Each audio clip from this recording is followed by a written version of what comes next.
When it came to editing the actual video, did they edit anything out? Did they make people look bad on purpose? Oh, definitely. I mean, it was definitely selectively edited. The energy of the room was very lighthearted during my segment. Mehdi was really the only one who was super offended. You know, when we were laughing, I think it was more just kind of a trolling. And it felt like when they edited it, they were trying to make us out to be these like scary monsters, right? These scary people. Oh, you don't want to talk to that person. Right. They're, you know, a fascist, a Nazi. And I don't know why it needs to be that way.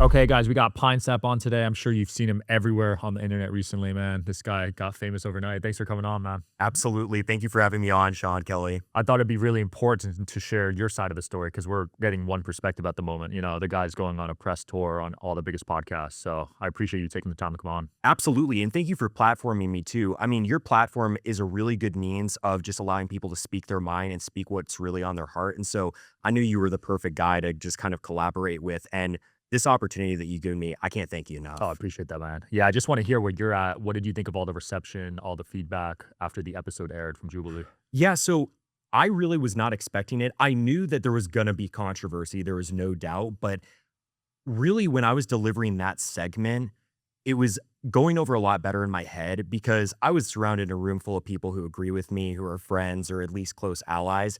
And when you're in that environment, you know, you're surrounded by a jury of your peers. And, you know, my peers were clearly people who were aligned with me, but I didn't really kind of gauge the audience I was speaking to at Jubilee, which is kind of much more left leaning or more kind of, for lack of a better term, normies. And I don't say that to be insulting, but just normal people who maybe aren't really involved in our spheres, don't know the nuances of the ways that certain terms are used or what have you. And so if I was to really redo it, I think I would have spoke with a little bit more of that in mind. You know, everyone who agrees with us knows where I was coming from, but I think those people kind of just hear a phrase or a slur or what have you, just kind of cast it out and they don't really know the context behind it in like our sphere, our circles. Right. So you felt like you would have taken back some of the things you said? I think that I would have presented it better. You know, the content of what I said, if you listen to what I'm saying, I never once denied, like, for instance, Mehdi's human dignity or what have you, or when he was trying to you know, press me about the Holocaust or whatever, I clearly said, like, I condemn the evils of the Nazis, right?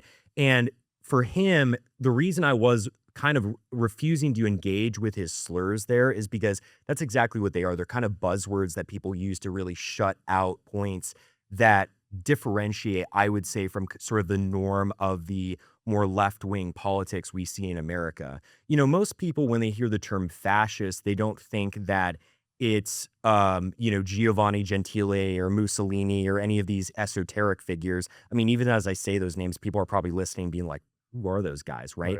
They just think of anyone who's kind of further to the right than John McCain. And so when Mehdi called me that, I just was like, you know what? I don't want to play your game. Call me whatever you like, right? But ultimately, who I really am is I'm just a Catholic. That's my politics. That's my worldview. And I think I wish I had stated that in a more explicit way in that specific interaction, because I think then people would have understood, oh, he just doesn't care about the slurs. That's it. Because I think you not responding, people would assume you admit to being a fascist, right? Right. That's sort of what the narrative was. That was the narrative, and that was the way that I think it went down. And it wasn't me just trying to be transgressive or edgy. It was more that I was trying to get over the fact of we're having an adult conversation here. You know, I haven't come up here. I haven't called you names. We're trying to go back and forth and engage in this serious political discussion about like the nature of the Constitution, the nature of law in America, and really virtue and the kind of like society we want to live in. So let's stop with the buzzwords. Let's stop with the terms, right? And instead, because he works in media, he's used to labeling people that. And rewatching the footage, I saw how he kind of corralled me in certain segments.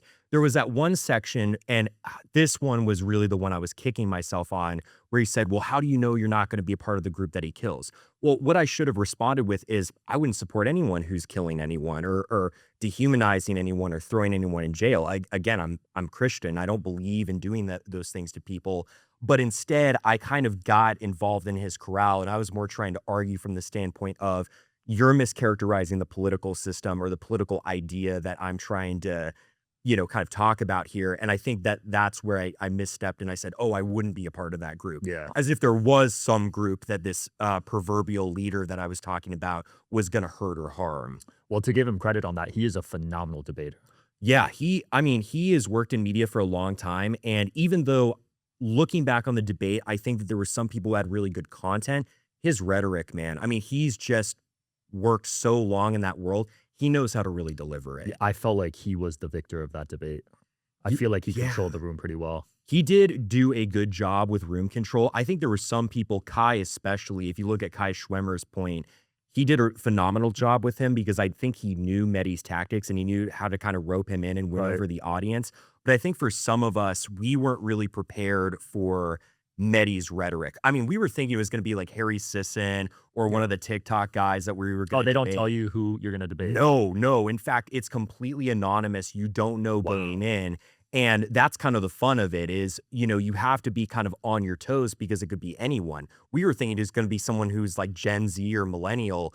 And we knew it wasn't going to be like Dean Withers or I think Destiny because they already appeared. But we knew it was going to be someone kind of the progressive camp. And we were thinking, again, those TikTok kind of guys. But instead, he walks out. I didn't know who he was, to be honest. Oh, wow. I wasn't familiar with his content at all, and so it kind of threw me for a curveball. I'm like, "Who is Mehdi Hassan?" You know what I mean? I honestly didn't know who he was before that Jubilee episode. Absolutely. I mean, he's been working in media for I think like 25 years or Yeah, I something. did some research after, and I was very impressed with his track record and resume. Absolutely. And he's been working for so long in that world that I think older audiences know who he is based on his credentials. But young guys like us, it's like we're watching the reels. We're on a whole different side of the internet.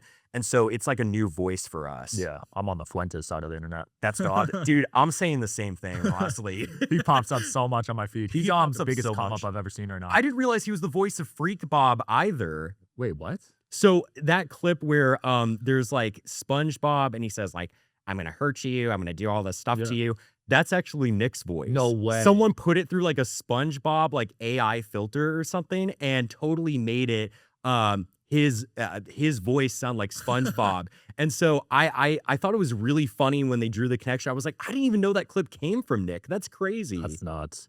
I've been trying to get Nick on Jubilee, but it doesn't look like they're gonna pull that off after the backlash of this episode. It doesn't look like it's gonna happen, honestly, because as we've seen, the backlash has led to that demonetization campaign on change.org, and I think it's gaining a lot of steam. I mean, I saw even just browsing Instagram, a lot of slide decks and stuff like that, just talking about sort of their audience disdain for the content. They feel like it's very sensational. They feel like it's not properly representing our side, or not our side, their side. And they feel like it's platforming people that they really disagree with. Because there were a couple individuals like Sam Cedar or even that one gay activist who did appear on Jubilee.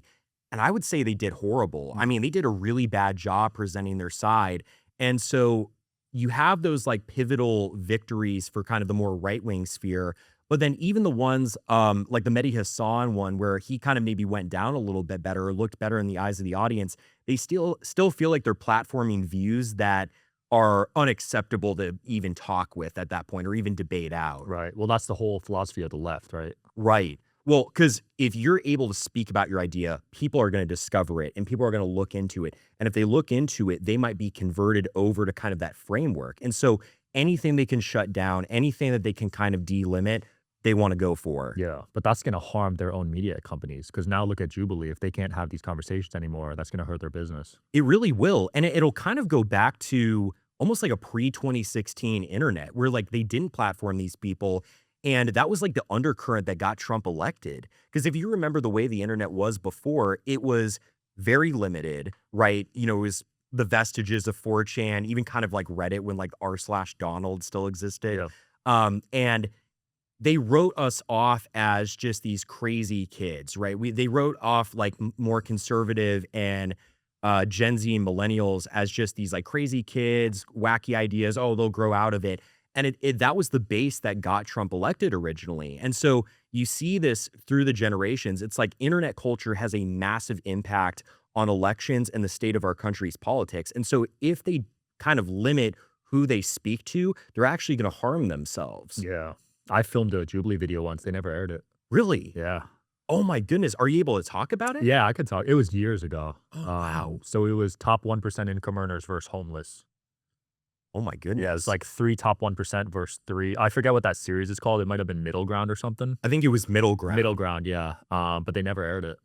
Really? Yeah. Just because it was like too controversial or something like I that? guess, yeah. Shout out to today's sponsor, Quince. As the weather cools, I'm swapping in the pieces that actually gets the job done, that are warm, durable, and built to last. Quince delivers every time with wardrobe staples that'll carry you through the season. They have fall staples that you'll actually want to wear, like the 100% Mongolian cashmere for just $60. They also got classic fit denim and real leather and wool outerwear that looks sharp and holds up. By partnering directly with ethical factories and top artisans, Quince cuts out the middleman to deliver premium quality at half the cost of similar brands. They've really become a go-to across the board. You guys know how I love linen and how I've talked about it on previous episodes. I picked up some linen pants and they feel incredible. The quality is definitely noticeable compared to other brands. Layer up this fall with pieces that feel as good as they look. Go to quince.com/DSH for free shipping on your order and 365-day returns. They're also available in Canada too.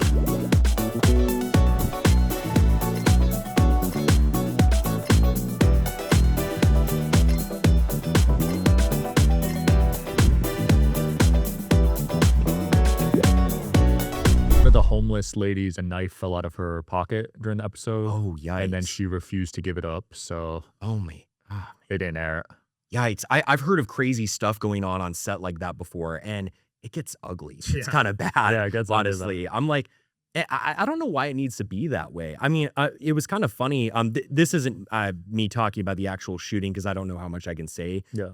But I even wanted to go up to Mehdi after and kind of speak to him and be like, hey, man, like, I know you don't agree with my worldview or what have you. I know we're on different sides of the aisle or anything like that. But like, is there anything I can like pray for you about? Not to like piety signal or not to be like, oh, look at how holy I am or something like that. It's like, no, dude, I'm a normal guy, right? Right. I'm no better than anyone else. But like, I wanted to show him some level of kindness because I think that people on that side are so used to seeing us as like these horrible, irredeemable monsters. Like, if you enter my neighborhood, I'm going to just be, wielding a pitchfork and, chasing your car down the road. But I think when people are able to see, even people in journalism, that you're just a normal person and you have a family and friends and people you care about and love and you bleed the same as they do, and you're human, ultimately, it hopefully can kind of change hearts and minds, and they can kind of see things maybe a little bit more your way, or at least see you as more human. I feel that. You know? When it came to editing the actual video, like, did they edit anything out? Did they, I don't even know if you could talk about this, but like, did they make people look bad on purpose? Oh, definitely. I mean, it was definitely selectively edited. And I would say the energy of the room was very lighthearted during my segment. I think Mehdi was really the only one who was super offended. I mean, everyone, when we were laughing, I think it was more just kind of a trolling thing, Yeah. right? It was like we were just kind of being jovial. We were like, okay, this guy's like trying to paint us a bad way. We're just going to have fun with the whole segment, right? Not because we weren't being serious, but we understand there's an element of kind of either irony or hyperbole or just messing around that kind of actually plays to your side of the debate. And it felt like when they edited it, they were trying to make us out to be these like scary monsters, right? These scary people. Oh, you don't want to talk to that person. Right. They're, a fascist, a Nazi. They're all these different things. And really, it's like that wasn't the vibe of the room at all. Like, we were all friends. We were all talking about like hanging out at the beach after and stuff like that. I mean, we literally like squatted up and got like spiked seltzers and like just had like a beach bonfire after. It was Oh, like wow. super fun. With Mehdi? Not with Mehdi. Mehdi did not want to talk to any of us. And I literally just wanted. After? Yeah, no, he didn't want to interact with us He at went all. straight out? He literally went straight out. Well, the one thing is, and I think this is fine to talk about, he had a security guard like planted right there. Whoa. And the thing about it was like, none of us were going to hurt him. None of us wanted to go up to him, hurt him, or anything like that. We were just normal kids. We were hanging out. And he was acting like one of us was going to like get up from the table or something and like assault him or hurt him or something. And it's like, that's the last thing any of us would do. I mean, everyone was super jovial and laughing and smiling. And like, that was the energy of the room. And he was acting like he was in a den of wolves or lions or something. Well, there was that one kid that they made look really bad. Ooh, I'm trying to think who that was. He was like, get out of this country or something. Oh, was it maybe Joseph Dumernat who said, I want you out of this country? Something like that, yeah. Yeah, they tried to make him look bad. And then I know there was a controversy with like Hermes and stuff like that. And that was kind of, He was a little bit more, he personally was nice to me and stuff like that. I have no like personal beef with him or anything like that, but he was kind of a little bit more like personally insulting to Mehdi and stuff Yeah. like that. And they made it very clear, like, don't personally insult someone. We're here to debate ideas. We're not here to like just attack the person, right? Which I agree with. It's like we're here to present a platform and platform our ideas. But yeah, I mean, besides that, it was like everyone was very normal, even keel. I mean, especially like Kai or Sarah. I Yeah. mean, they're as sweet as can be. And like we were just chilling. I mean, I feel like if Mehdi had gone into one of the rooms with us and had just talked after, he would have found like we could have had a pleasant conversation about a number of other topics like golf or, you know, something fun like we can all kind of converse about. But instead, he just wanted to see us as these caricatures that you can put on the news, right? You know, angry white person, angry white guy, and you know, oh, I hate you, and all these kinds of things. And it's like, we're not that way. None of us are. Yeah. And the backlash that came after was nuts. I mean, you lost your job, right? I did. And, you know, I lost my job. There were people making up horrible rumors about me saying like I lost my job back in January because I put out like a prayer request on my Twitter saying like, hey, please pray for me. Like I lost my job because I actually did at that time. I was laid off from sort of my first like adult big boy job, so to speak. And then I managed to get a different job after that in kind of a different industry, but Yep. still pertaining to my education. And because of the mob, I lost that one. You know, Wow. I don't blame anyone at the company or what have you, but they started going after the company I worked for. Damn. And They were calling them. yeah, I mean, they were calling them, they were harassing them. And I think just it's tough when you're in a company, you have to make that call to just, you know, protect your company, protect your identity and stuff like that. So I don't blame any of them or No. anything like that. It was just, it was a tough call. And I think that was what felt kind of nasty about the mocking of, oh, you lost your job. It's like, well, I lost my job because you guys went after my job, right? And you harassed the place that I work. Like, that's unacceptable. Right. You think if they didn't make those calls and harassments, they would have been cool with it? It's hard to say, really. You know, I would like to think that if there wasn't the harassment campaign, everything would have just blown over, but I really can't say. Yeah. All I can say is that I feel like if there hadn't been the harassment campaign, there probably would have been some news articles or something like that, but then everything would have blown over. Yeah. But instead, there was just this toxicity and kind of this nastiness online that was very unpleasant to see. Yeah. And you also got doxxed, right? I did, sadly, yes. So you were anonymous beforehand. I was anonymous, and it's funny, one of the first streams I ever did, I did say my first name by accident in like a little segment, but I was anonymous for the most part. And then yeah, they doxed me, went after me, and just tried to drag my name through the mud, essentially. That's scary. It's very scary. But here's the thing. You know, I said earlier, like I'm Catholic, I'm Christian, and my mission is to bring the gospel to everyone, even the people going after me. You know, I don't hate or resent any of them. And I remember that Monday that I got doxxed, I was laying in my bed and it felt like my entire world was collapsing. I was in this hotel bed in like, you know, Florida, right, about to go on the Rift. And I'm laying there and there's all these negative feelings. My world's crashing down. And I was overcome with this feeling of like love Mm. for all these people, you know, all these people that hated me. They're like, oh, you know, kill yourself. I hate you. I'm going to go after you, or what have you.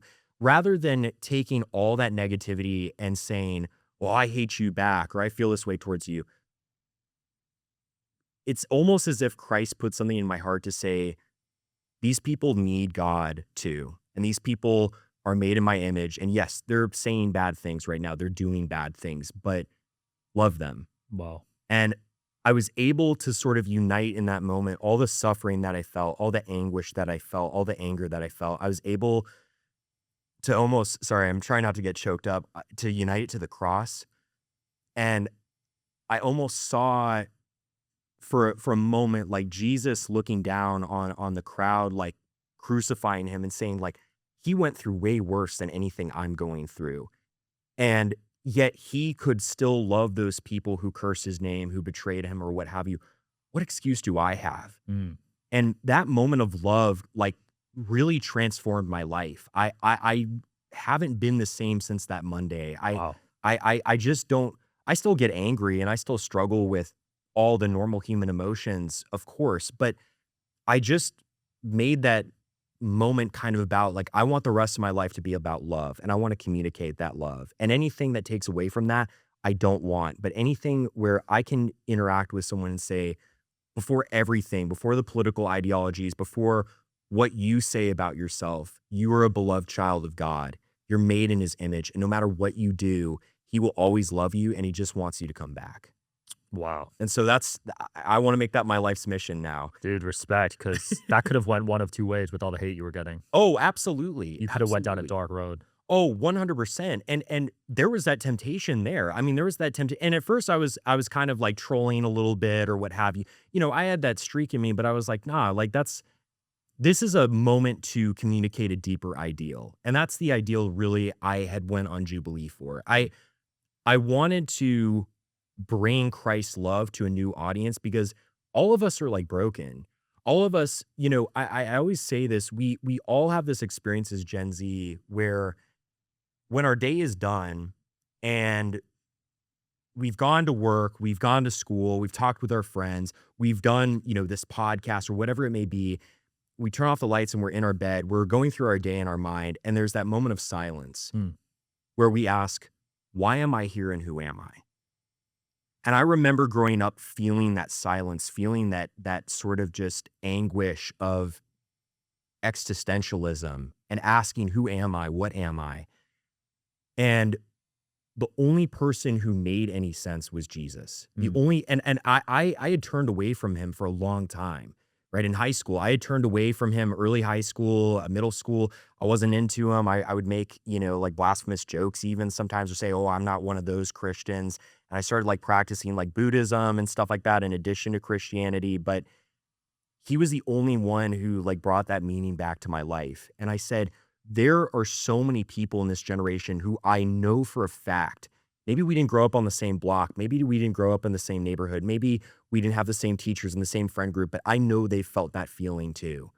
And if there's some way that I can, not because of who I am, but just talk to them and allow God to penetrate their heart and show them just an inkling of that love, my whole life will be complete. Wow. And I want that to be my mission, the best I can do, you know? Yeah. So it's a big role in your life, religion. It's massive. It's everything to me. And I know some people, when they hear that, they might get annoyed or they might see me as like a born again type or what have you. But I don't say any of this like I'm perfect. I still struggle like everybody else. I still am bitten down with temptations. I can still be lazy. I can still have moments in my life where I turn my back on God. But the thing I always want to remind people of is like, he's that enduring presence. Like, even as much as I might mess up, even as much as I might screw up, like, I know I can always come back to him. And I know that that person I'm talking to, that person I'm interacting with, he or she can too. And I just want them to know that. That's the only thing I care about. I love that, man. So you were practicing Buddhism too, you said? I was. I got into it weirdly kind of towards the end of elementary school, just as like an idea. And then in middle school, you know, that's when you start to like read things for the first time. Like reading isn't like that boring thing that the, you know, teacher makes you do where they're like, hey, read like Magic Tree House novels or something, right? But like you start reading like a little bit of philosophy or worldviews or what have you, because you're like exposed to that stuff for the first time. And I was really fed up with the materialism of kind of growing up in middle class America. You know, people who went to church, it was like, you know, they're driving like, I don't know, Rolls Royces or like all these different kinds of cars. And, you know, yeah, they would, you know, put money in the collection plate, but it's like, I know that guy's cheating on his wife. I know it's all fake. I know it's kind of keeping up with the Joneses. And I was looking for spiritual liberation. I wanted to escape this sort of emptiness that I found in kind of middle America. And Buddhism for a while seemed like the path because it's like asceticism. You know, life is pain, right? Passions and desires are pain. And the more we bind ourselves to those things, the more pain we feel. So we have to let those things go. And that seemed really deep at first, but when I looked at the bottom of it, it's like, well, what's the end? Well, nirvana, nothingness, emptiness. And I was like, just something doesn't align with that. You know, I hear the asceticism. I hear the part about letting things that don't matter go, but I know it's not nothingness. And I know that there are things that we should be passionate about and desires that we do have that are good. And, I got to give him credit. I grew up around a lot of evangelicals and I wrote them off for a long time, right? I'd make fun of them. I'd be like, oh, they're crazy or Bible thumpers, what have you. But I think I was talking with a friend once and he's like, well, have you ever actually ever read the Bible? I was like, no, I haven't. Like, that's what the crazy Baptist people do, right? And I sit down and I open Genesis and I read that line in the beginning and just everything from there fades out. This image of God breathing life into Adam's lungs, that he had no purpose for creating you and me, right? He had no reason to create us. He doesn't need us like how we need water to live, like how we need air to breathe. So why did he make us? The sole reason is because he loves us. And he's known your name from all eternity. He has known who you are, Sean Kelly, from all eternity. And the only thing he has ever wanted is your love.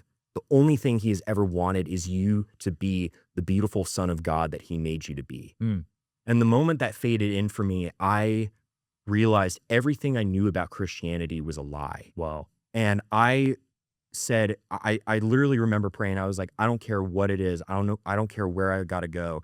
I literally said, if I got to become a Jehovah's Witness, Mormon, Baptist, fundamentalist, doesn't matter. I want to follow Christ to the very end of my life. And that started me on this whole journey. And eventually I ended up in the Catholic Church as a result. Nice. Well done, man. Well done. Yeah. A lot of people need some sort of belief these days. I feel like our generation, I'm a millennial, but you're a Gen Z, right? Gen Z. I feel like both of our generations are misguided. A lot of them are lost. I think so too. I mean, because, we mentioned middle America earlier, right? And we grew up in a generation where it's yeah, you had everything you could ever want, like video games, TV, SpongeBob, you went to the McDonald's play place when you were a kid. You were never going to starve. You always had a room to, sleep in at the end of the night. And you had parents generally that probably loved you a whole lot. And you had everything on paper, but it was there was no why to everything. And I think that why is why Gen Z and millennials are suffering so much. It's we can surround ourselves with media. We can surround ourselves with good food and good times all we want. But at the end of the day, it's in the dark corner of our room when we're trying to go to sleep, we're still going to be confronted with that question of who am I and why am I here? Yeah, that's so relatable. I had those thoughts in elementary school. Yeah. Yeah. I mean, when you're a kid, you start thinking about that, right? And you probably asked your parents. You probably asked they didn't know either. They didn't know either. And your parents are just your parents almost don't know, not because your parents are bad or anything like that. It's they care about you. They just care about paying bills or trying to make ends meet. And it's understandable. But nobody knows. And I think because nobody knows, it's we're all suffering on the inside a little bit. When we all get to the bottom of it, and some of us act all tough, right? But it's when we crack back even a bottle of whiskey or bourbon or what have you, and our lips are loosened a little bit more, we reveal there's a deep lack of meaning in my life. 100%. You know what I mean? See it all the time. You see it all the time. That's why I think there's a lot of mental health issues too. Absolutely. People don't know their meaning. They don't know their meaning. And they think that a pill is going to solve their spiritual problem, right? They think that yoga, they think that some kind of exercise. I mean, even the gym bros, right? Going to the gym is great. Working out and fitness are wonderful things to do, but you could build up your body for the rest of your life and you could be more yoked than Arnold and, all these other guys, right? Ronnie, oh my goodness, I'm trying to Coleman. think. Yeah, Ronnie Coleman, right? You could be more yoked than them. You could be a literal Greek god, so to speak. And yet still that doesn't answer the why. And it's even those people who we think of as influencers or healthy people or healthy lifestyle people, they're still doing all those good things in the pursuit of trying to find that thing that even all those healthy habits are never going to achieve. Absolutely. One of the things I was impressed with you on the Jubilee debate, I forgot to bring this up earlier, was your knowledge of history. Oh, I appreciate that. Yeah. Did you do a lot of research on history? I have loved history since I was about, I would say, 8 years old. Wow. Yeah, I could I tell on that loved it. episode because you were naming stuff that I never heard of before. Yeah, I mean, history is so cool. Like, people think it's boring because they almost think of the, Ferris Bueller's Day Off character where it's like talking in a monotone voice and Yeah. we're going to talk about the economy and stuff. Nobody wants to hear that, dude. They want to hear about battles. They want to hear about wars, romance, passion, intrigue. Think of all the shows we watch, like Game of Thrones Mhm. or Lord of the Rings, or even like the more recent, what's been popular recently? I'm trying to think. There's that one dating one that girls love about the ancient times. Yeah. I forget the name of it, I though. forget the name of it too. Bridgerton. Bridgerton, Yeah. right? So all those shows, those things happened in history, right? There were romances, there were people who took up great causes, fought wars, created countries, right? For this deeper passion that drove them. And that same passion that you feel today, creating a podcast like this or creating a business, it's like your ancestors had that same drive. Why don't you want to read about them? That's the coolest story because it actually happened. Like some writer like J.R.R. Tolkien or the girl who wrote Harry Potter, I always forget. J.K. Rowling. J.K. Rowling, right? That wasn't created up in their mind. This is stuff that actually occurred, and you get to be a part of it, and you are a part of it. This involves your family. This Right. involves your heritage. This involves everything that pertains to the world you now live in. So it's like, dude, crack open a book or a video or what have you, and like get exploring. For sure. Which time period were you most fascinated about reading? Oh man, when I was a kid, I really liked like mostly World War I and the like colonial days because it was like early American history. But the older I got, I realized like how cool the medieval ages are. Interesting.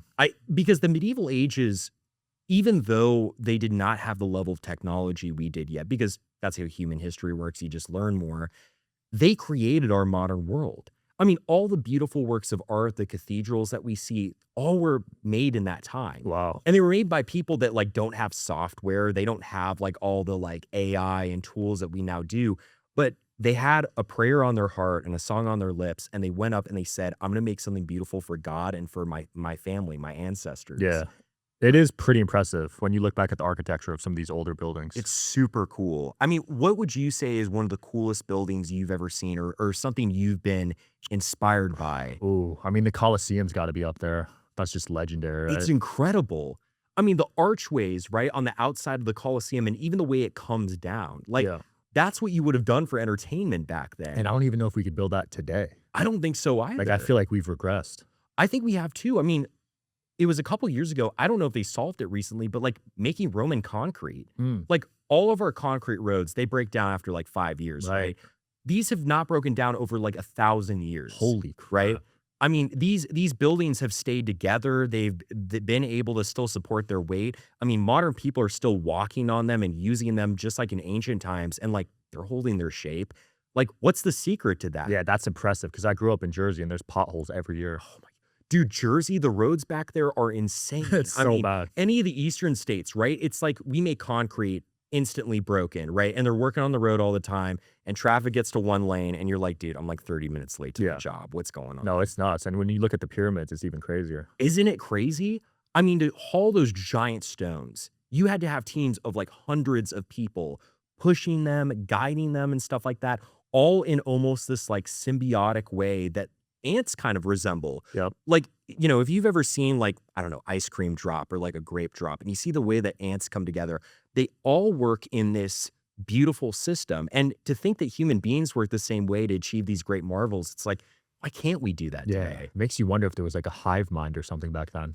That would be kind of interesting to contemplate. I think in some ways, without getting into, like a Reddit conspiracy or something like some giant brain floating around, I think in some ways you're kind of right, because people saw themselves as really family. We talk about things like concepts like unity today, or like being united or being together, but like everybody knew everybody else, and ultimately I think like wanted the best for each other. And so there was kind of that hive mind. There was that, like, I love the term symbiotic relationship, where everyone wanted to come together and they said, let's do this. Let's work as one body. Right. And that's why they achieved those great works of art or construction. And it still lasts today. Like, their labor of love, the love that they had for each other and the love that they had for God and the love that they had for the work that they were doing, their passion is still with us today as a result. Yeah, it is nuts though, because these days family and community are not as pedestaled, I guess, as back then, right? They're not. And instead,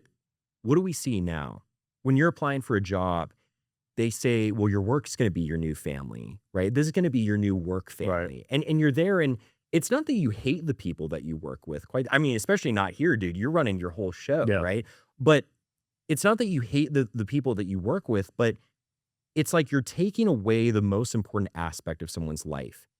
And the only time we see each other now as family members is when we get married and when we die. Mm, And we don't spend time with our old relatives. We sequester them in some like old folks home. right. Don't speak to them until, it's like, oh, grandma's dying. It's like, oh, let me try to get in all these years of experience I should have had with her in this span of like 2 days. Yep. Right. And taking away that central aspect of human life, you talked about mental health earlier. Mm. I think the most mentally healthy thing that you can do is having a good relationship with your mom and your dad and your extended family and your siblings too, because they love you. Like they're always going to be here for you. And sometimes they just need to hear from you that you love them, because I feel like parents sometimes want to say that to their kids. They want to scream it out. They're like, your mom or your dad, like, Sean Kelly, I love you. Mhm. Right. But they're worried it's going to make them seem not cool, or like they're Yeah. kind of putting on too much pressure on you. But for you to go to your parent, for you to go to your grandma, your grandpa, even your cousins or aunts or uncles and say, no, I really love you. And like, I value the time that we spend together.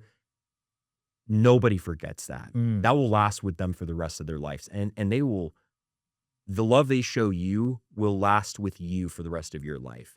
I still remember to this day the way that my older relatives that are no longer with me, the way that they loved me, the gifts that they gave me, not because it was a monetary possession, not because the gift or the love that they showed me was of great value from a money standpoint, Yeah. but it was the heart that they showed that I never forgot. And it made me the man I am today. Wow. That's deep, man. Yeah, Thanks for being so open about that. of course. Were you raised in an environment like that? A very loving environment? I was. My family is everything to me.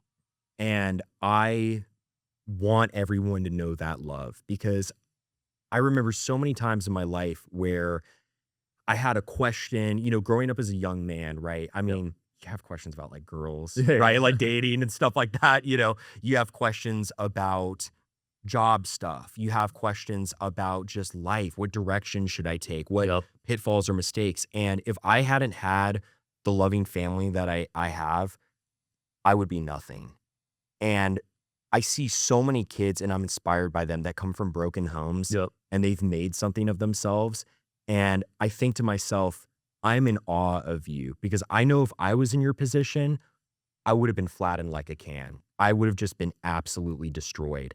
But the fact that you were so resilient to still achieve something great, like, it is a crime that you don't have the loving family environment that you should have. It Yeah. just makes you, it forges you. And it gives you, again, like that reason to get out of bed in the morning and say, you know what, even if life's hard, I'm gonna make it. I'm gonna completely go off and be something for the people that I love and the people that I care about. Yeah, nuclear family is important. There's a lot of studies these days on it too.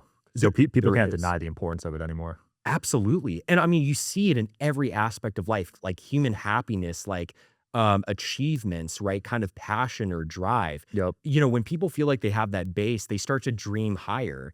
And I even remember seeing the dynamics of like, I mean, look at like Shaquille O'Neal, right? Mm. Like he's always smiling and stuff Yep. like that. And from what I can tell, he's got a great home life. Like he's a great dad, and his kids love him, and his wife loves him, and he's a faithful father. And because of that, he created such a base of happiness that even if he lost all his money tomorrow, I still think there would be a smile on his face. Yeah.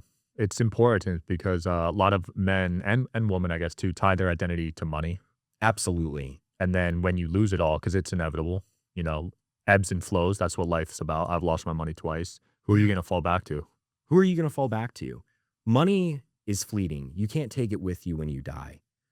I remember there was something my mom told me a long time ago where she said, when you die, all those things that you bought, all those houses that you owned, all those cars that you had, they're not going to go in the grave with you.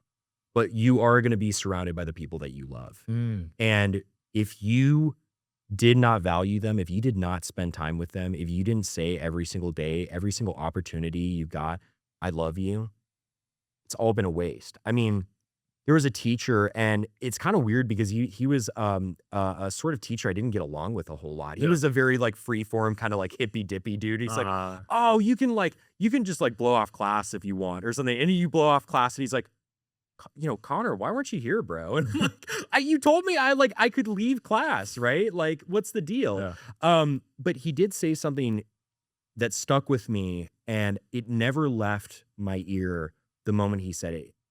He said, I was talking on the phone with my son. And he said, hey, son, I love you. I really care about you.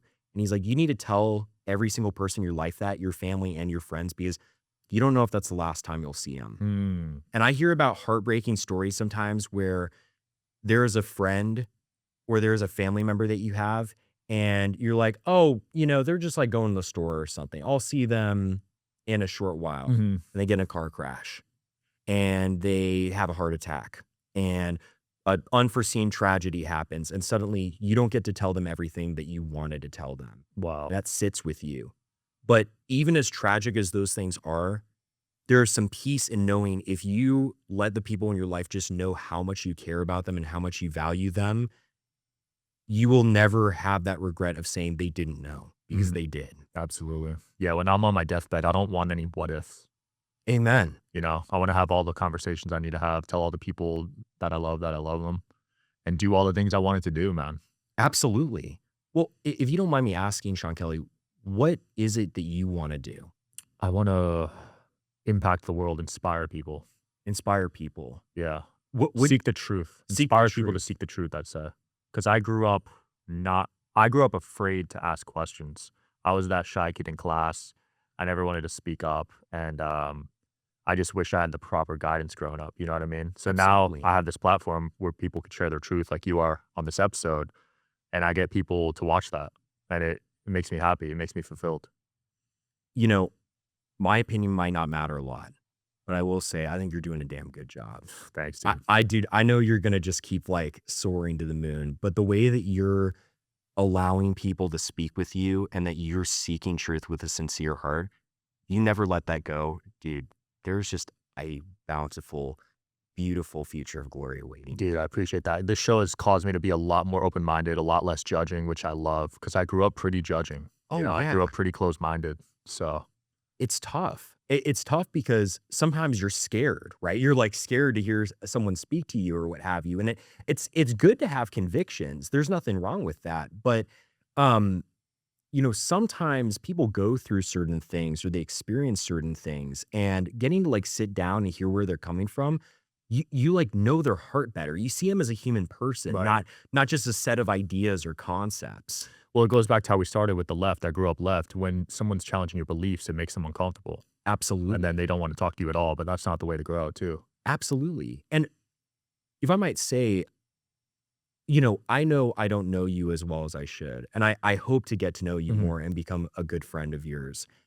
But I almost guarantee that when you were left wing, everything that you believed came from a good place in your heart. Mm. You wanted to help people. Right. You didn't want to hurt anyone. You didn't want to do the wrong thing. You wanted to be a world builder and a world changer.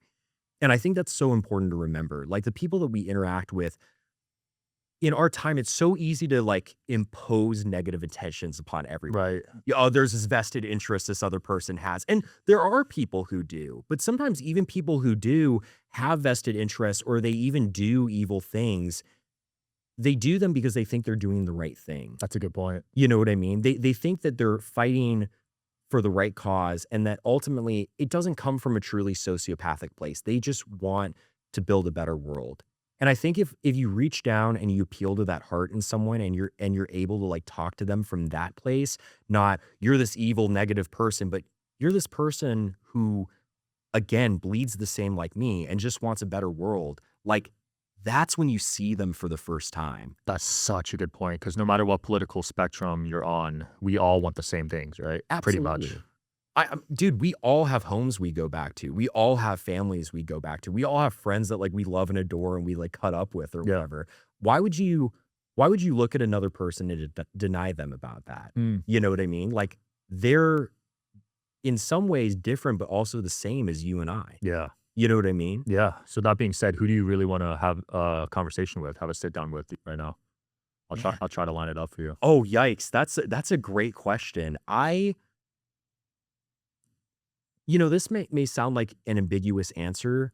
I would love to just sit down with anyone who is a truth seeker like you. Mm.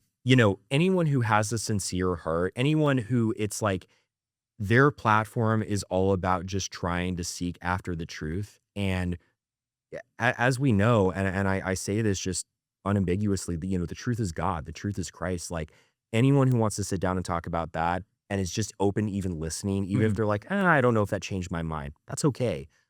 I want to sit down with them. Yeah. I want to talk to them. The truth always wins, right? It does. It does. And it liberates too. Dude, like when you say like the truth sets you free, as much as getting canceled sucked, there was something so beautiful about the people in my life that stayed and said like, I've seen the way that episode went down. I saw the way everything went down. And you know what? I love you and I appreciate you. There was something so liberating about that because I knew like those people love me for who I am. Right. I'm not slipping on the mask, right?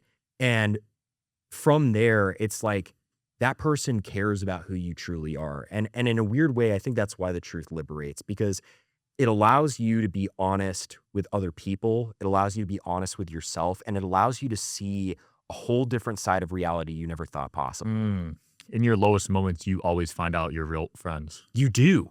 So it's actually one of the good things about experiencing these low moments. Sometimes you need to go through that to see who's really there for you. It's really true. And I'm sure like in your life, you've had moments where you thought certain friends were probably like your best friends. Oh, like yeah. they were your go-tos. And then you hit that low moment And they're gone. and they're gone. Can't be found. Can't get a text out Can't of them. be found. Sometimes people view you as like a means to an end. Like, hey, you say a funny joke, right? You make me laugh. We'll hang out, right? Or I know when I hang out with you, we're going to go to a bar and have a good time or something. And the moment you are having a bad moment and suddenly not smiling and laughing as much, you're not the partier, you're not the guy who is the life of sort of their world anymore or the life of the party, they're nowhere to be found. Yup. Right? And you'll see that as you get more followers, people will use you for views as well. It's true. And they won't be found once your viewership declines. It's true. And I want to say this, I said this earlier. I think you've got a big platform here, but I think you're only going to keep growing. I do not care if this one day was 100 viewers. Like, I still want to be your friend. Damn. I still want to be your brother. Like, I know we literally just met. I come on strong with people. I'm a very passionate guy. I mean, that's why I go by Pinesap. I'm a very sappy guy. Oh, that's how you got it. But that's kind of how I got it. Growing up in Colorado, I grew up around pine trees. Okay. So I was like, I love the trees, man. They're awesome. But that's what matters. Because you're so right. Like, so many people are fake online. That was one of the most difficult. And I feel like you're going to feel the same way when I say this. That was one of the most difficult and hard lessons I had to learn. I bet. Because my entire life, every single person I interact with, I want to be authentic with. I'm not going to be perfect. I'm going to be ugly and messy because I'm a human, right? Yeah. But I want to be authentic. Good side, bad side, everything. And there's so many people who care about appearances. There's so many people who care about just keeping up kind of with the Joneses or being popular, that the moment you stop offering that to them, it's like you said, they're gone. That's common in the social media world, man. It is. Yeah, a lot of relationships in our space are transactional. They are transactional. There's not a lot of true friendships. No. And it's like, what can you offer me? What can you do for me? How can you get me connected? And the moment you stop offering that, it's like, oh, well, you're yesterday's news. Yeah. We're gone. No, that's not how people are. People can't be thrown away like Andy throwing away Buzz and Woody in Toy Story, right? Yeah. Throwing away a rapper. It's like people are stories. They are ideas. They are love and soul and light and passion. And when you throw that all away, you're throwing out the most precious gemstone you could possibly ever have in your life. I agree. I'll actually even take it a step further. I think a lot of people treat friendships these days as transactional. Oh my goodness. Yeah. I mean, think about like when we were growing up, you probably played on like Xbox Live. Yeah, and I was a stuff like PC that. gamer, but yeah. You were a PC gamer, right? Yeah. So you probably got on like Discord, Skype, something like that. And you had some of those friends that's like they want to play games together, but like didn't want to do anything else. Yeah. Right. Like you're like, dude, let's hang out at like the park or something. Let's go play kickball or like go to a bar or something like that. And they're like, nah, I'm good. I'm okay. I'm gonna just play games with you. Or friends knew that you could get them that job or that you could get them that like, you know, cute girl sitting across the way or whatever. And like they didn't want to interact with you Mhm. otherwise. But that's someone who didn't value you for who you are.